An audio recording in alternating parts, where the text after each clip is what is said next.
Hello everyone and welcome to CAD/CAM/CAE tutorials.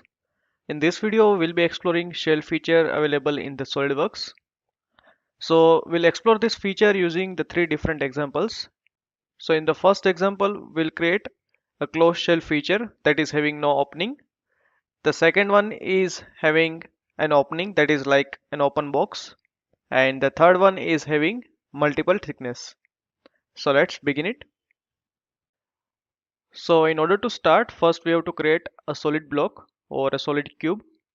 And for that I have just created a rectangle sketch and extruded for some depth. So once it is created, we can explore the features for the shell, and for that we can go to the insert features and we can select here shell feature.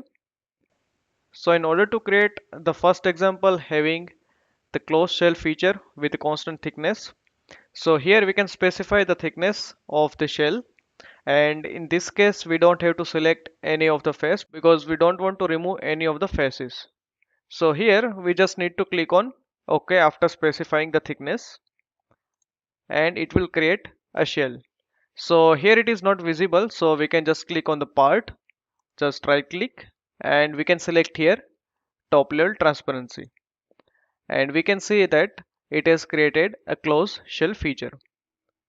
In order to move for the second example, we can just right click on the shell that we just created and select edit feature.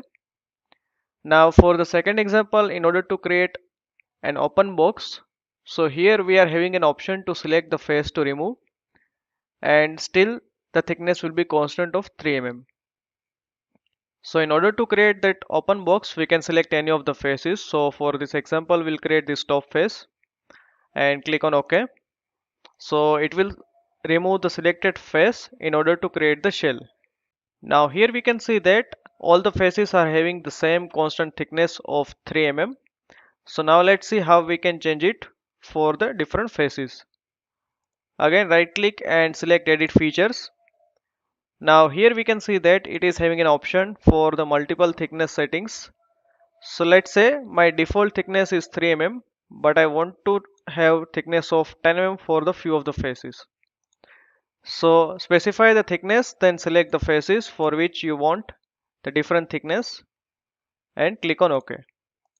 So this is all about the shell feature. I hope you enjoyed this video. If you like this video, then please hit on the like button, share it and subscribe to this channel CAD/CAM/CAE tutorials. Thanks.